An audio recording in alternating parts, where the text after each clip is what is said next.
Jean-Philippe Morer, bonjour. Bonjour. Alors vous avez demandé la création d'une commission d'enquête pour déterminer les causes de la recrudescence des accidents de la route. Qu'espérez-vous découvrir avec cette commission ? On espère mettre le doigt sur les raisons qui génèrent des accidents et donc d'éviter peut-être, très certainement, des mesures générales qui finalement ne toucheraient pas véritablement l'objectif de diminuer le nombre d'accidents. Alors clairement, on est dans la polémique actuelle des panneaux signalant les radars qui sont enlevés. Un seul député alsacien, Éric Stroman, fait partie des 73 députés qui ont écrit à François Fillon pour protester contre le fait d'enlever ces panneaux. Pourquoi n'avez-vous pas signé cet appel ? Parce que j'ai écrit à Claude Guéant et donc voilà, comme ministre de l'Intérieur, il me semblait tout à fait indiqué. Cela dit, je partage tout à fait cette position dans la mesure où c'est une mesure qui me semble effectivement hâtive et je me permettrai de dire que c'est une forme d'excès de vitesse du gouvernement qui a confondu un peu voilà, la nécessité d'agir avec celle d'agir également avec beaucoup de mesures pour ne pas stigmatiser les automobilistes et de ne pas se livrer à une chasse au PV, mais véritablement de diminuer le nombre de morts sur la route, qui d'ailleurs, de façon constante, diminue très régulièrement. Il y a à peu près 25 ans de ça, on était à 16 000 morts sur la route. Là, les chiffres sont autour de 3 000, un peu plus, un peu moins. Donc des progrès considérables ont été accomplis.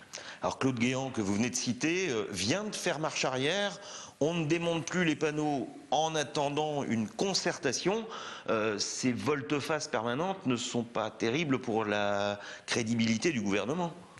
C'est la raison pour laquelle on souhaite plus de concertation et je crois que là un message très fort est passé et donc il vaut mieux agir avec de tact et mesure, de préparer les bonnes décisions et de ne pas confondre à la fois vitesse et précipitation. J'observe que M. Guéant avait encore une position très ferme jusqu'à hier et donc aujourd'hui il vient en tout cas de se remettre à une véritable concertation.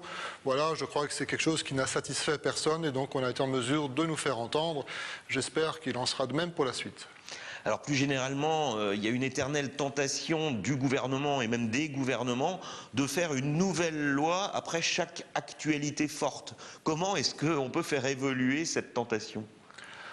Très concrètement, c'est d'avoir des commissions qui travaillent de façon très régulière et qui puissent aussi faire des propositions pour agir sur la durée. Donc ne pas agir sous le coup de l'émotion, mais travailler sur la durée. Donc je pense qu'à la fois qu'une commission d'enquête, le groupe d'études dont je suis vice-président sur les 2 roues motorisées et non motorisées, devrait être en mesure de contribuer à proposer un véritable planning sur la durée, de l'annoncer très clairement à tous ceux qui sont concernés, pouvoir se concerter pour être sûr que cela atteigne le but qu'on se fixe et à ce moment-là, le gouvernement aurait de la visibilité, les usagers seraient informés et je crois que très significativement, ce serait, c'est le cas de le dire, une véritable feuille de route pour tout le monde.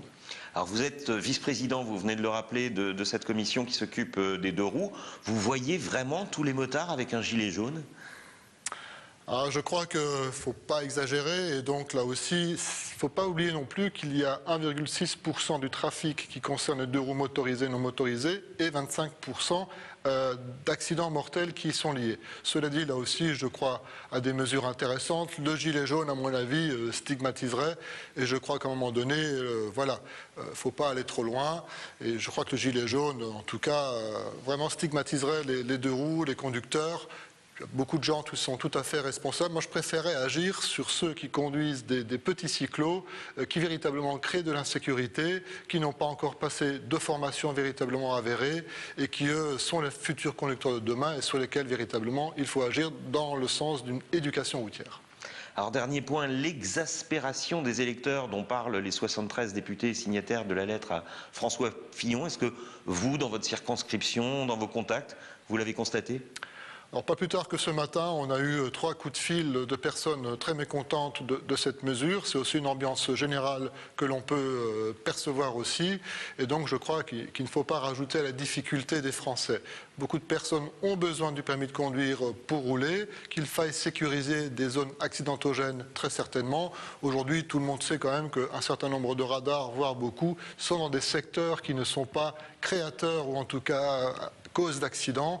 Et donc là aussi, effectivement, moi-même, ça m'est déjà arrivé de me faire flasher dans des endroits où il n'y a aucun risque pour personne. Et donc, je crois qu'à un moment donné, réguler la vitesse, agir pour la sécurité, ne signifie pas non plus toujours rajouter une couche en matière d'infraction de PV et de retirer des points à tour de bras. Les gens sont beaucoup plus raisonnables qu'on ne veut le dire. Jean-Philippe Morer, merci. Merci à vous.